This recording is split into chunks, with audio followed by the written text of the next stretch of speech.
Hello and welcome to our podcast, The Crow's Nest, the official podcast of Candace Crowe Design. I'm Candace Crowe. We also have TK Crowe, and we have Ryan Lehrl of RSI Red Spot Interactive. Our topic today is how to create a quick and effective marketing plan for 2024. So TK, you want to tell us a little bit about yourself and the history with CCD? Yeah, I'd love to. I've been officially with Candace Crowe Design for about 12 years now. Unofficially, I was child labor, and I can remember putting together print pieces and stuffing envelopes back when I was a kid. I have seen a lot over the last 20 or so years, and I think that there's a huge opportunity to do your marketing well by planning, and I'm really excited to be here today and talk to you about marketing. I know a big piece of it is measuring your ROI, and that's why we have Ryan here. So I'd love to hear his thoughts on putting together a marketing plan and ROI, and we'll just keep on going. Yeah, Ryan, tell us what you think. What's your experience with people that plan and the ROI that they get versus people that don't plan in their ROI? Yeah, perfect. Great question. I think there's some very specific and identifiable differences between people that plan and people that don't plan. Uh, when it comes to marketing and advertising, it's not only important to plan so that you're efficient and effective with what you're doing, but it's also important to plan so that you're measuring, that you're tracking, and you're making decisions at a faster rate than you can if you weren't. From my perspective, there's big differences between people that plan and don't. And I'm excited to talk to about those differences today and how we can help people be more on the path of planning versus not. Absolutely. And I understand RSI has some software that actually helps measure the ROI. So we'll get into that as well, and some case studies that you've done on Sure. measuring ROI. But I thought it might be fun first to just kind of explore some of the excuses that we hear. Like, my goodness, we've got clients that don't even want to measure their ROI. Is all they go is we've got enough patients, we get enough leads from our website, our schedule's booked. Why measure ROI? Okay. And then we get some that measure it every month. Ryan, any experience on what you've heard of as excuses for not measuring ROI? Yeah, as we've transformed our business from a marketing agency to a CRM and patient engagement platform, we've heard all kinds of excuses. Most of the time, people find it too challenging to track and Yes, it understand is ROI. challenging. Yeah, it's very difficult. The business owner wants it, but they dump it onto a team that doesn't have the tools or the technology or the know-how to get the information. Then they attempt to get the information, right? Usually have really good people. They're trying to do the right things, but finding the data, mapping the data together, or matching it together takes too much time. And by the time they end up anywhere near the results, they've moved on to something else. And so usually it's an excuse because they don't know how to get it. It's not that they don't have the time, it's that they don't know how to get it, therefore it takes too much time. Absolutely. So that's kind of our experience. TK, you could speak to that because every month we uh, give them a file with all of the leads from the website, and then they manually match it up with who became a patient or not. And we might have 30% that actually do it every month. And then some might do it every 6 months. You want to, and then I think the biggest excuse I hear though is we outsource that to our marketing company. Um, they're supposed to do it for us. Well, half the time the marketing company doesn't have access to who became a patient. So, it's kind of impossible for the marketing company to do it. So TK, can you speak on that a little bit? Well, yeah, and I think it's becoming increasingly more important for the smaller practices to take this stuff seriously. There's been a big move in the last 5 to 10 years of private equity coming in and taking mom and pop practices to the real professional level and measuring these things. And I love small business. I work for a family business, and so I really understand the importance of improving your business processes and measuring ROI, measuring the success of your marketing campaigns is part of that uh, process of becoming a more professional business. The excuse of not having time is just really the excuse of not taking your business seriously. If it's something that you uh, prioritize, that you make time for, that you measure, I think the hill of instituting something like Ryan Software, or having one of your staff members go in and manually check those leads every month can seem like a lot. And I think that part of the problem or issue with it is that plastic surgeons are perfect. And so it can be very hard to change. And sometimes there's hiccups in that transition process, and you just kind of have to get through those and kind of build on them to get to the other side where you're consistently measuring your ROI and you're building successful marketing plans and things like that. So Yeah. And Yeah. I would say too, just to tag on to what you're talking about in terms of, what's happening in the space today, the types of acquisitions going on, what practices they're trying to do and accomplish. Tracking and analyzing what is occurring within the business becomes so important because it's the only way that you can grow your organization, right? And if you don't have a firm understanding of your outputs and your inputs and what's driving growth at the organization, whether it be marketing related, whether it be operationally related, then you're going to find yourself behind the eight ball when it comes to growth, how to know how to grow, and what levers to pull to really drive your revenue north and get the types of offers you want on your practice, or just to get yourself or further yourself from a professional and financial perspective. So I agree, it's really important to measure this stuff. It's always been important, but it's really important to do it now, especially depending on what your end game is. Absolutely. And I'm hearing from doctors every once in a while that are in transition. I'm wanting to sell my practice, or I want to be acquired or something like that. And if you have your ROI measured, that is a plus for you. What I see is, there's kind of starting to be this split where you've got the small, 5 to 12 employee practice, one doctor, solo practitioner, and then you've got the bigger ones now that have been acquired, or they have had funds. These small companies, I really would encourage you to call your marketing company and ask them about measuring your ROI, and ask them for help, reach out to them and ask for help. Mm-hmm.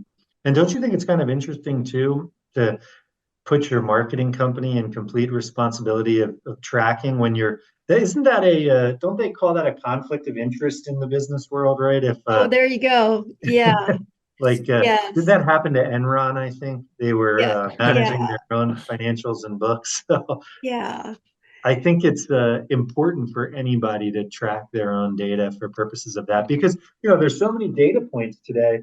Um, you need to know what's important for your business, right? Whether you're a small business or a big business, everyone can be very successful. Just because you have 5 to 12 employees or 100 plus, it's not going to change the success rate of each person or individual. It might change the success for a couple of people, but it's not going to change the overall ability to be successful.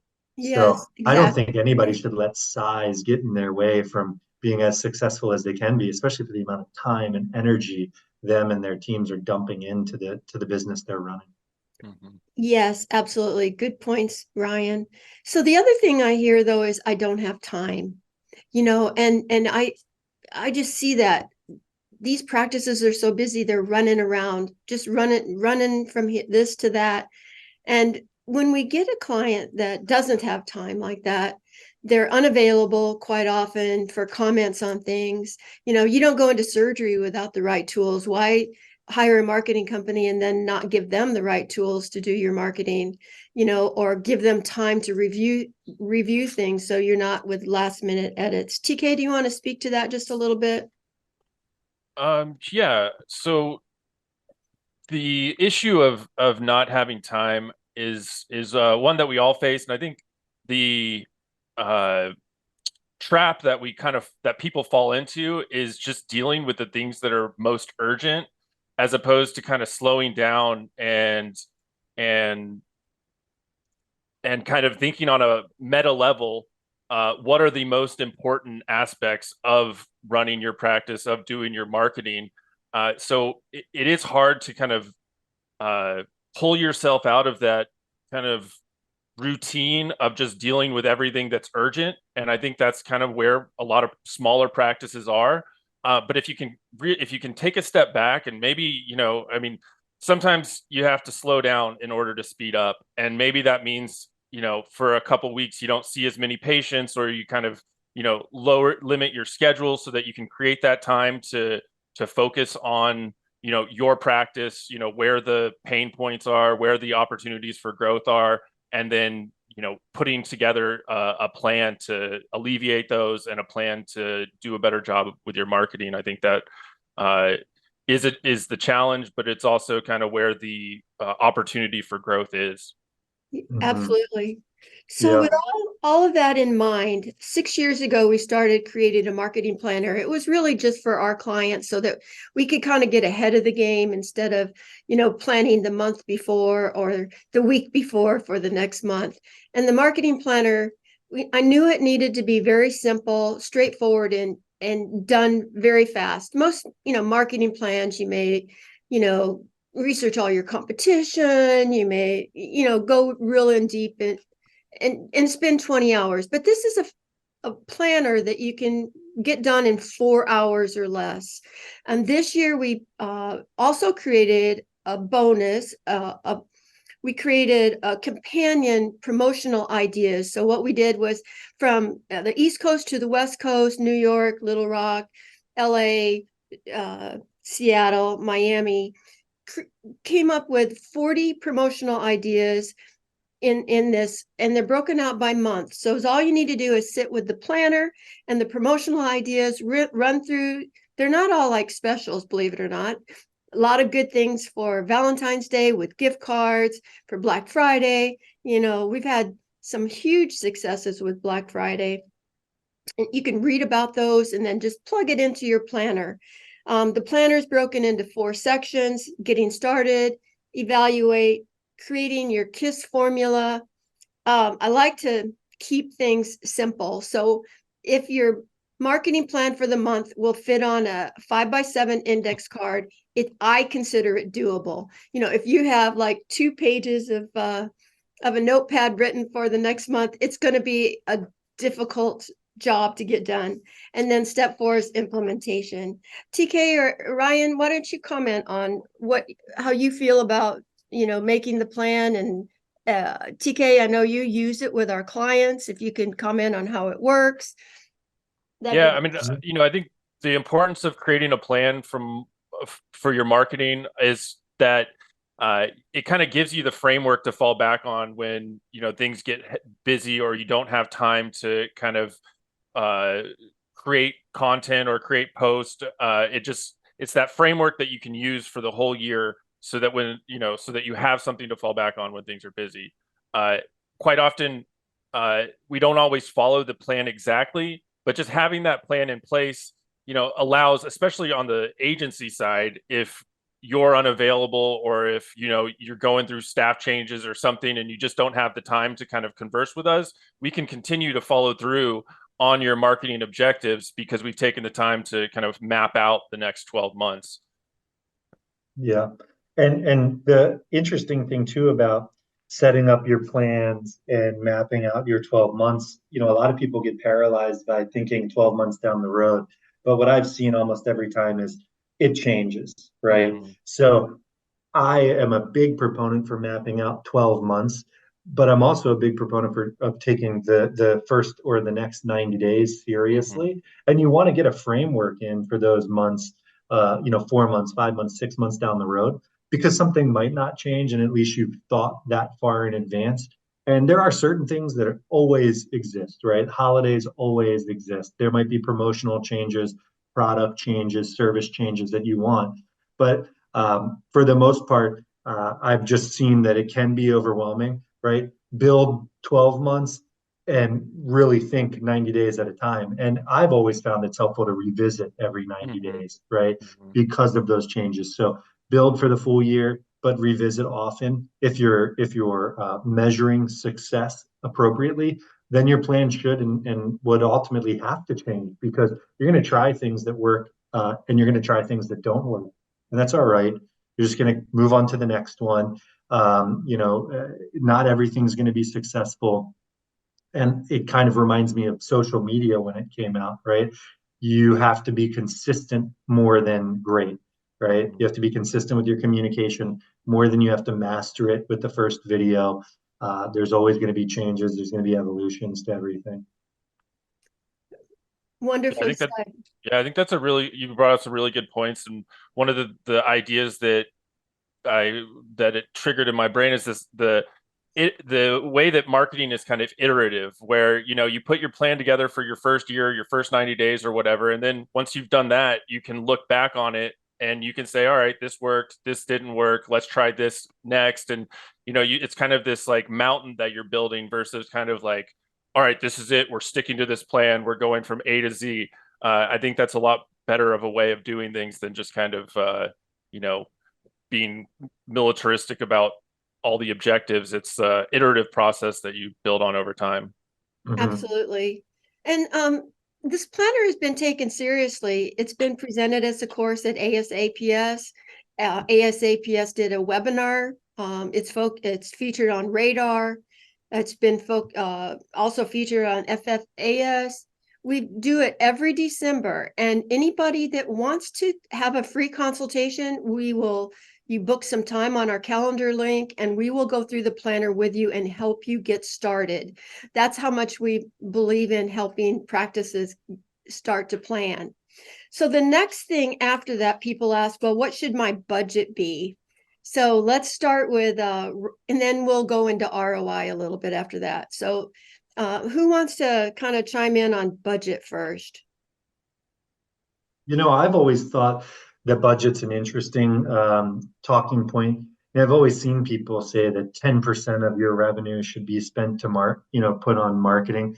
But at the same time, I've also seen practices spend 10% and make 3, 4 times off of those investments. So in some cases, if you know you're going to get 3, 4 times, well, maybe take a loan out for $1 million to continue to market in those areas, right? And I'm not sitting here promoting that everyone go take a loan out for $1 million, but a lot of my providers or practices and clients that we work with at our company, there are some of them that will really double down if they know something works. And so for me, I don't think budget is as simple as the line item that you'll learn from some consultants that just say 10% of your revenue spend on marketing. I think you have to assess your own personal goals, understand what those goals are, and also dictate your appetite for budget, right? Because at the end of the day, you need to be comfortable with the money you're taking off the table for yourself and for your employees and team. But then you've also got to be comfortable with what growth rates you're going to get out of it. So to me, I think that's an individualized question more than a standard, oh, I need to spend this kind of money. Good point. Good Yeah. point. TK, anything? No, I think you covered it pretty well. I guess one thing that I would encourage practices to do is kind of think of their marketing as you would a member of your staff, and then how much you would kind of invest in a member of your staff, and that is doing all of those tasks, because the it really is in a lot of ways, it is an essential function of your business to continue to be putting your message out there, getting in front of new faces, and just building your audience and your brand. Absolutely. We've got a few clients that consider their website as an employee, a 24/7 employee. So, whatever they would pay a staff member, that's the budget they'd put into the website. I think that's kind of an interesting way to look at it as well. Mhm. And you know, it's kind of easy to be afraid of putting your budget too high. But I have found that if you keep good forecasts of cash flow, when a small practice or anybody has cash flow problems, it becomes really tough to put extra money into marketing, Mhm. and so if you have 10-day forecast, 18-week forecast, you can kind of see, like, maybe week 14 you're going to be low on patients, or that you've got too many people on vacation, or whatever the issue may be. But you can pre-plan for those kind of things then, if you do your forecast. So work with your bookkeeper to do those forecasts. It'll help you sleep at night. I know Yeah. TK does them here for our company, and it totally made a huge difference in my sleep quality. Yeah, forecasting is critical. We if you marry your marketing and your operations together, right, and that can really only be done through proper analysis and tracking of the entire patient acquisition process. What we've learned is it puts practices in an ability to sort of see slowdowns or issues that they're experiencing well before their counterparts, right? And a lot of that has to do with the conversion time. If you're a surgeon, you can feel busy today, right? Because you have a day full of surgeries. But because of lead volume dropping off, you will not be busy tomorrow. And if you don't pick your head up and look at those data points, you're usually the practices that are left holding the bag, or it's too late, and now you're trying to ramp things up, and you have these big lulls in your schedule. I also think forecasting kind of goes with the name of the podcast, the crow's nest, right? You've got to be high above everything and looking out into the future if you want to be able to see what's going on in your business. And far too many people just have their nose in the books.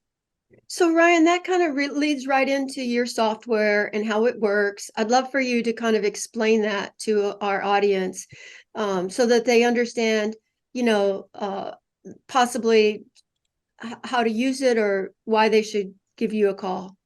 Sure. Well, I think our story of how we got to here is pretty unique. We started as a marketing agency where we were selling websites and services, creative design services, ad services, et cetera, to clients. But we saw a gap in the data we had as an agency and the data the practices expected, and also the data that the practices needed to grow. So over time, what we did was build a CRM solution that sits in between the marketing and advertising and inbound mechanisms of a practice, like your phone solutions, your form solutions, your texting solutions, and your practice management software. So by sitting in between, we're ingesting data from the marketing and advertising systems, and we're ingesting information from the practice management systems, and we're giving a resource for the teams to use to manage all of this data and communication in one spot. So at the highest level, it's creating reports for the executive team to understand what's going on, days, weeks, months in advance, based off some of the forecasting mechanisms that you mentioned, but also giving forecasting tools around the marketing and advertising. But then it's tying everything through to profit. So whether it's operational inefficiencies with conversion rates, whether it's operational inefficiencies with consults to surgery conversion rates, or inefficiencies from a profitability perspective on your marketing, all of that data can be found in one place. That's wonderful. And I assume you give free demos. Oh yeah, anybody that wants a demo, Yeah, I'm so I'd demoing for, encourage anybody to give yeah, Ryan a free call. There'll demo. be a link at the bottom of this podcast, so that Some you. people get paid for demos now. Do you see, like, there's some companies out there, you just have to watch a demo, you get a Starbucks gift card, or Oh my gosh. I've always find that fascinating. It must work. The money that they're spending on giving away gift cards to Starbucks it's got to be Yeah, impressive.